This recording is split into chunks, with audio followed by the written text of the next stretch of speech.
camera is on.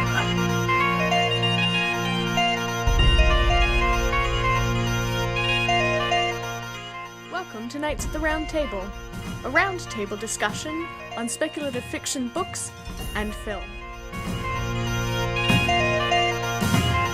Hi everybody, welcome to the next episode of Nights at the Round Table. Today we are discussing the book A Thousand Words for Stranger by Julie Czerneda, and I would like to start with general impressions of the book. I'm sitting here with Marjolaine. Marjolaine, what did you think? It was not for me. Really not for me. My first impression from the early chapters is that it was set in a world that was deliberately very alien, which I guess for a science fiction book makes sense. And I realized I'm not a very big science fiction writer. Like, YA Dystopia and John Scalzi is pretty much... Oh, okay. That's it for me. So right. That was very further away from my experience than I expected. And that really put me off the rest of the book. Okay. So I didn't finish it. Finish it? Okay, well I'm glad I did. And I finished it in a day. I found it a super easy read. I really enjoyed it. Really enjoyed it. I enjoyed it. It's a good book. It's fairly typical for what you might expect of a sci-fi that is slightly more romance-focused than anything else. And yeah, I enjoyed the concept. I also really enjoyed the character of Morgan. Yeah. He was a good character. Just because that I saw of him look alright. Okay, yeah, so, typical older romance-ish, but yeah. which, doesn't bother me so much, because I tend to prefer the older gent. Anyway, the age discrepancies don't bother me so much. That wasn't what I meant. That is a point, but I meant, like, as a long-time reader of romance novel, I would have set this more in the late 70s, early 80s era Harlequin novel kind of thing, yeah. Oh, really? Yeah. I didn't read any Harlequin novels, so I guess. I'll take your word for it. I liked Morgan as a character because he wasn't sort of the toxic masculine character that you would expect in a book like this. He drew and he painted. He was generally soft-spoken and mostly gentle, which was actually really refreshing, to be honest, because I am sick of the hyper-macho heroes of stories that you often get, even though sometimes I really enjoy it because it's just funny and trashy to me and it's just something silly to enjoy, but he wasn't, and I really like that about the character of Morgan. I like that he was a slightly more sensitive soul than you usually get in books of this nature. So I had not. He was. You haven't got to. I didn't get to the where he paints and. His whole, just spoiler alert for anybody who hasn't read it. His whole living quarters. He painted himself in like beautiful foliage and stuff like that. You see him sketching later flowers that he later paints into that same room. Cool. Yeah. So yay for artistic men getting some.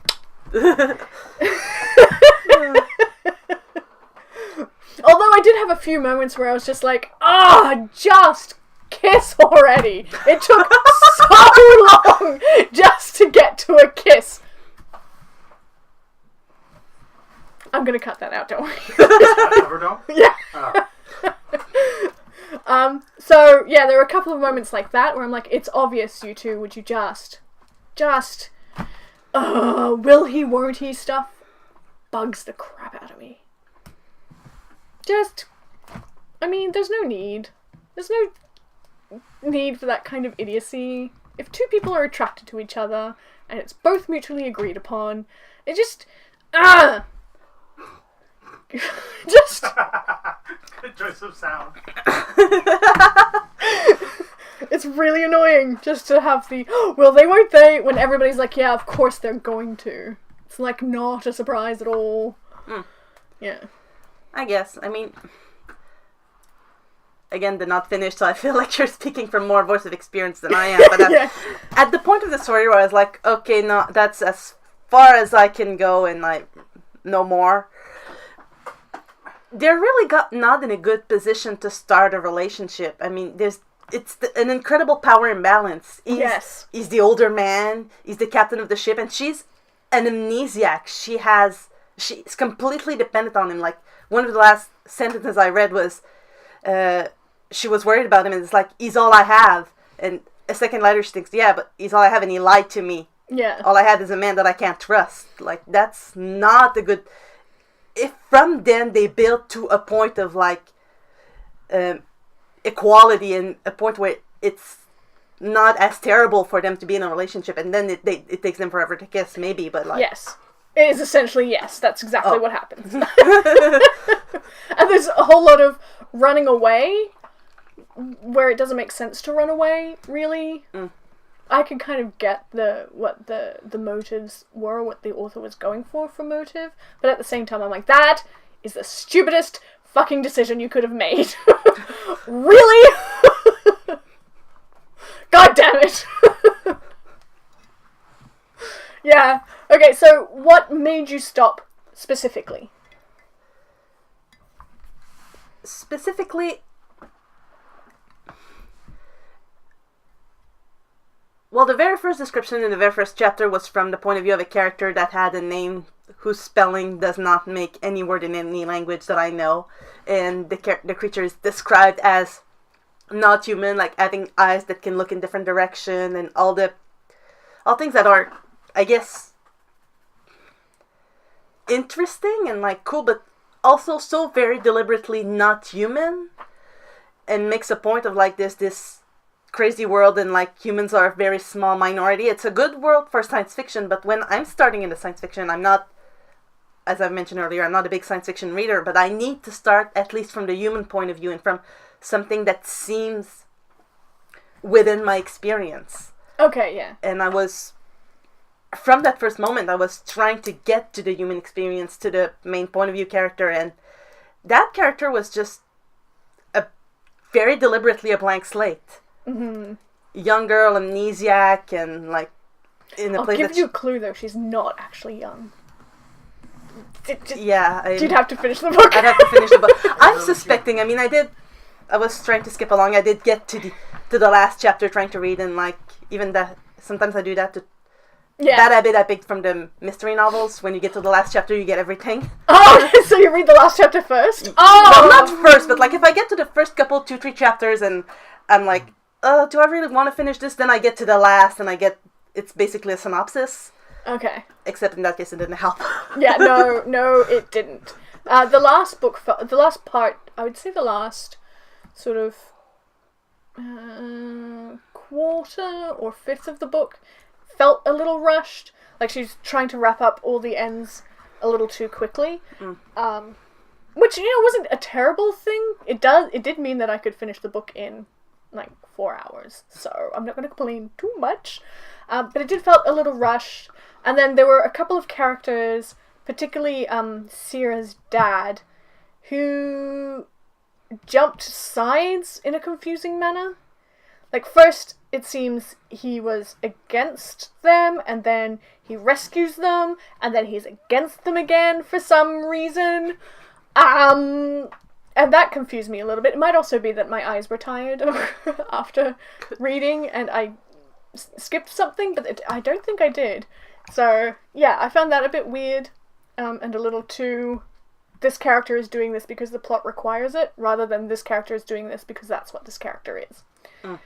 Sort of, towards the end there. But I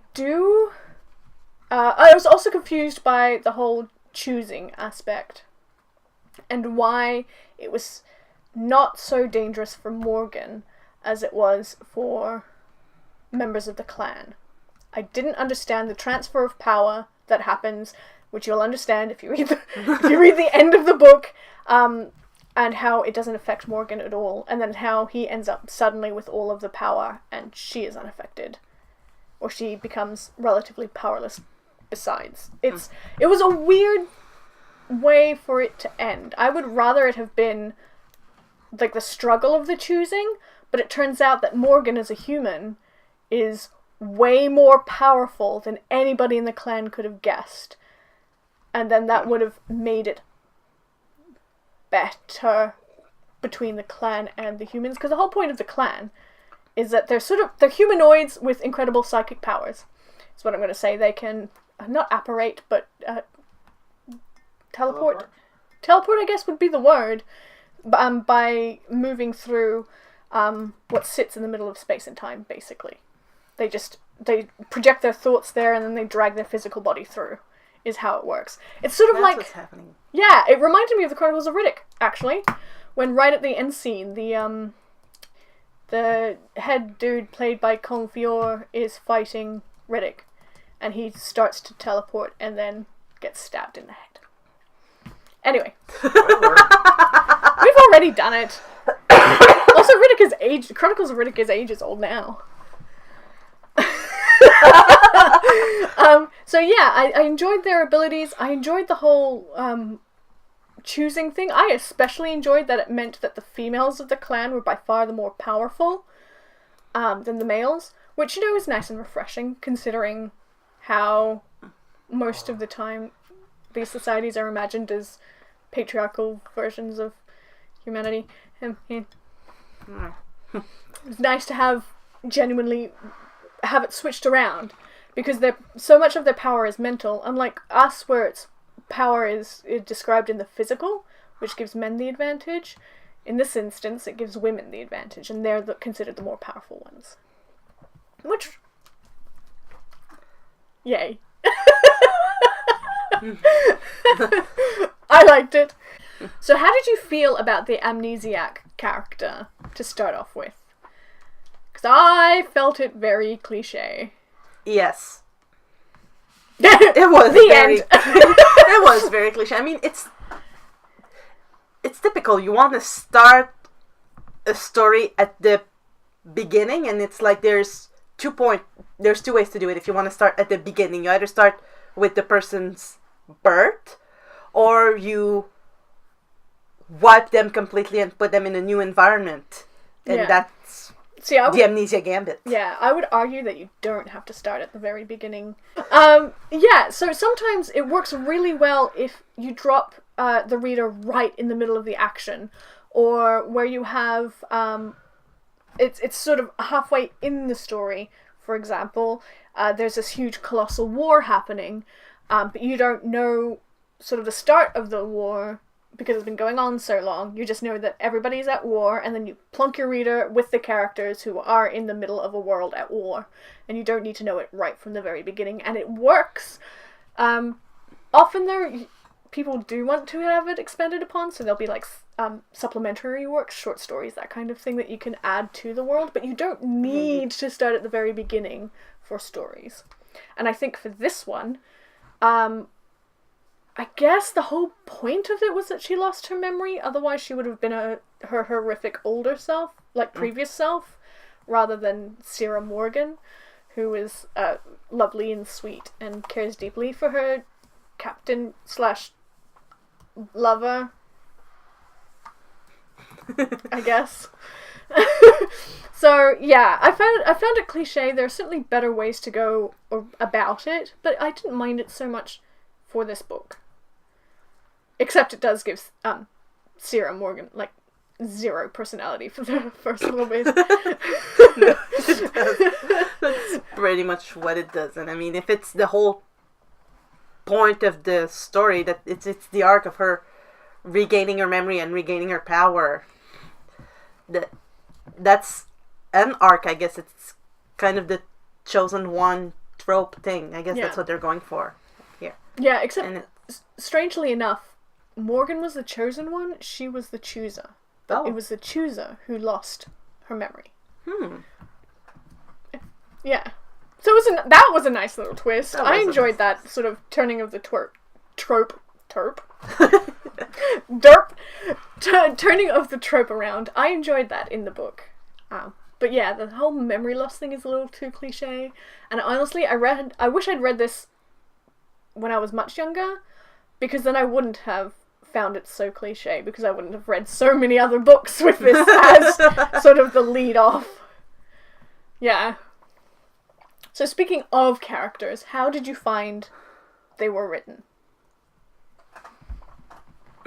Were they at least believable instead of just walking. I guess, I mean,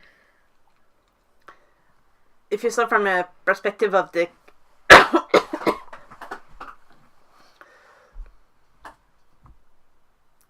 I don't know what I started a sentence and then I coughed.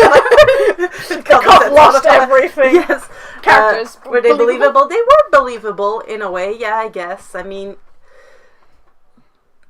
part of the being bland and not having much of a personality for Sarah Morgan means that it feels a lot like the YA protagonist of many a book that just keep them as simple and as unoriginal as possible so that they can be a mold for the reader theoretically.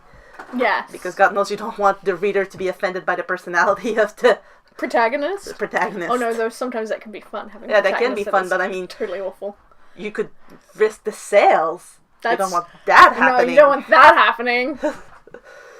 So yeah, but I guess because it happened so often in literature over and over again, it feels realistic and believable in a way to me, even though it probably isn't in the sense of our real reality. People aren't like that. Yeah, amnesia isn't like that. But this is magical amnesia, so anything goes! Yeah. Honestly, the character of Morgan is what makes this book for me. If Morgan was any other character, I think I would have been like you and just have been like, did not finish. Could not, would not, don't want to, bored. But Morgan was mysterious enough for my attention to be held. Like, I wanted to know. I think I would have needed a little bit more of Morgan. And from earlier on, maybe it would have hooked me enough to, like, push. But yes. Yeah, so I didn't particularly care about Sarah at all. Sorry, Julie Czerneda. But it was Morgan I was interested in. I wanted to find out more about him. Why was he piloting alone? Why wouldn't he talk about any of the stuff that happened before anything? Like, why did he have so few friends except for that one alien with the multiple eyes and a nose you didn't know where it was or something? Why all this stuff? Morgan was interesting. And it's only for Morgan that his name's Jason, but I mean, it's called Captain. Everybody calls him Morgan. Everybody calls him Morgan. Also, Captain Morgan. Every time I read it, I'm like, God damn, I want some rum. I am very suggestible. Yeah, but Captain Morgan was fascinating. And I read the book for him.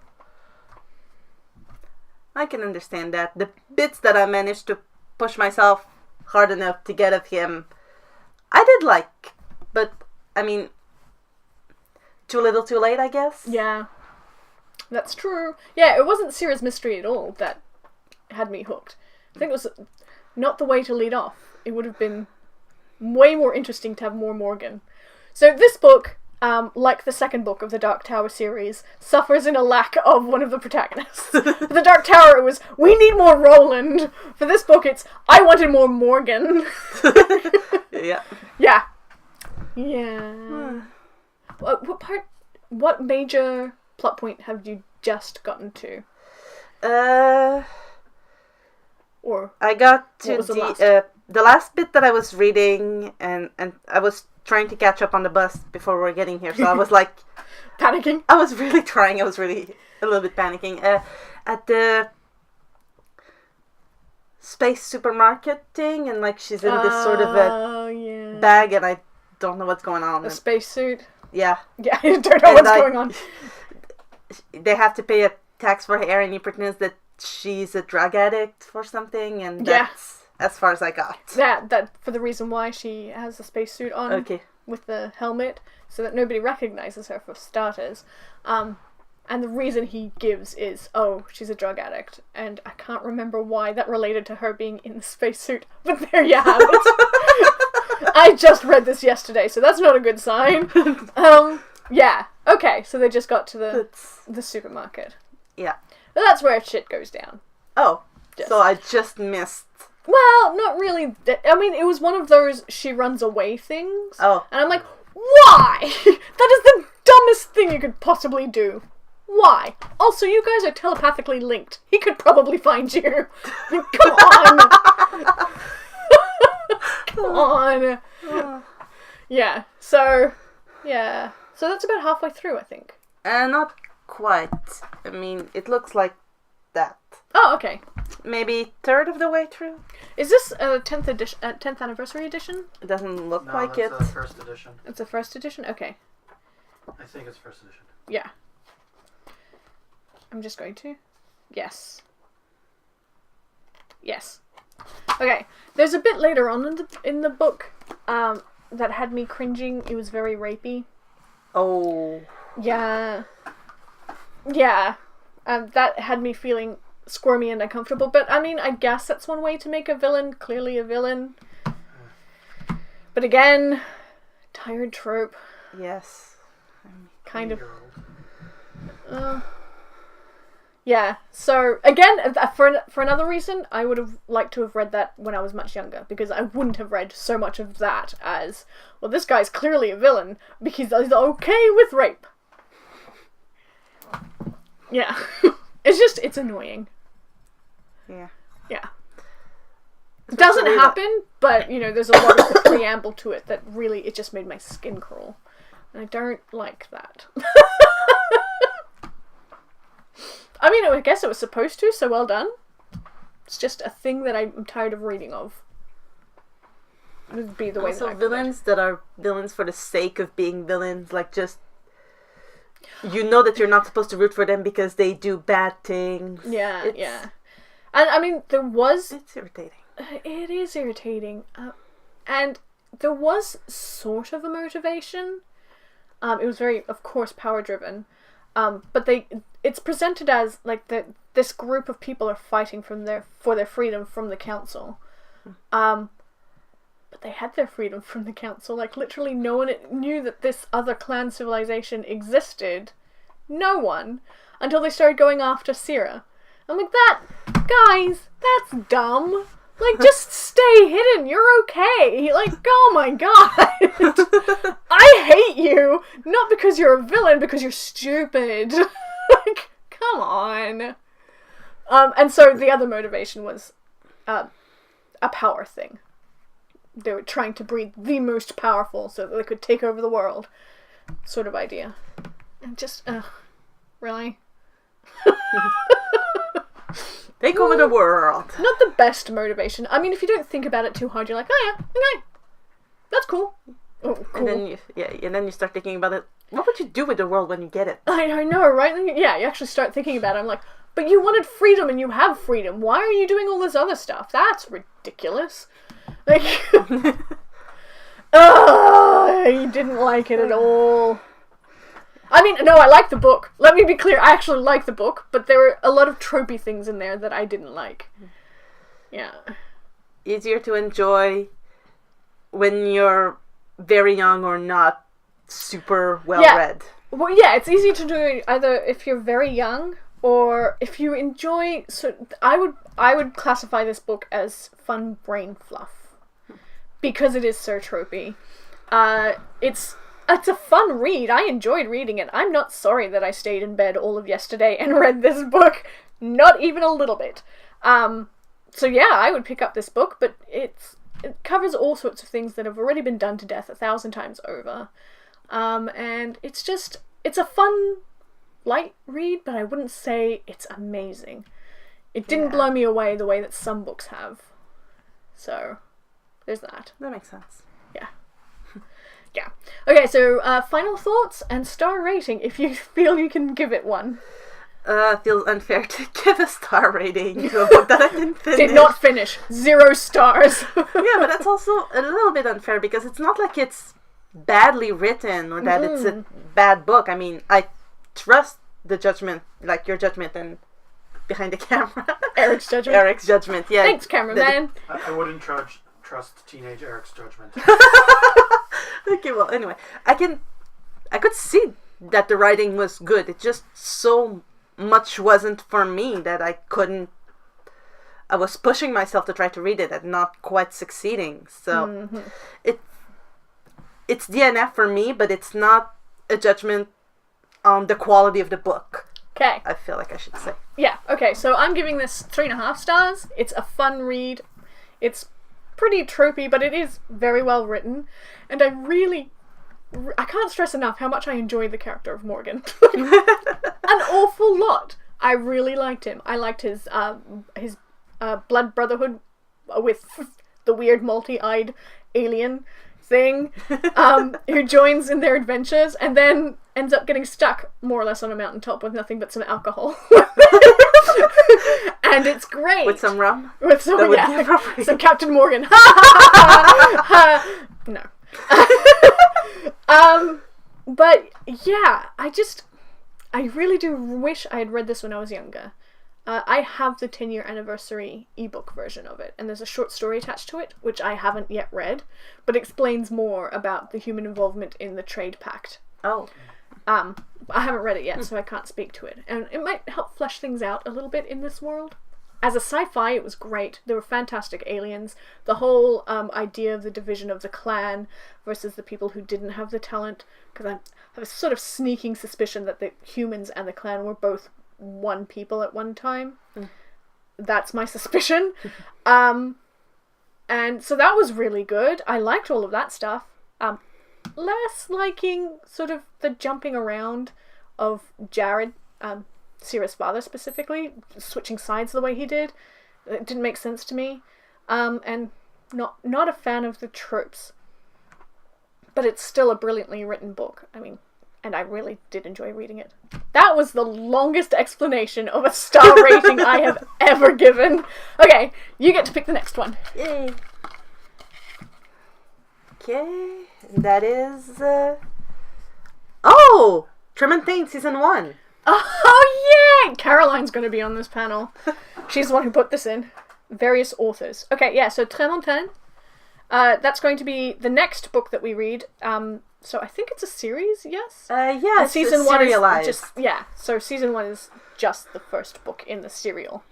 So that's what we'll be reading for next month. If you have any thoughts about 1,000 Words for Strangers, do leave them in the comments down below. It'll also be up on our Goodreads book club, if I can remember to get it up in time, because I'm terrible at that. And don't forget to like and subscribe. Thanks very much, guys. Bye!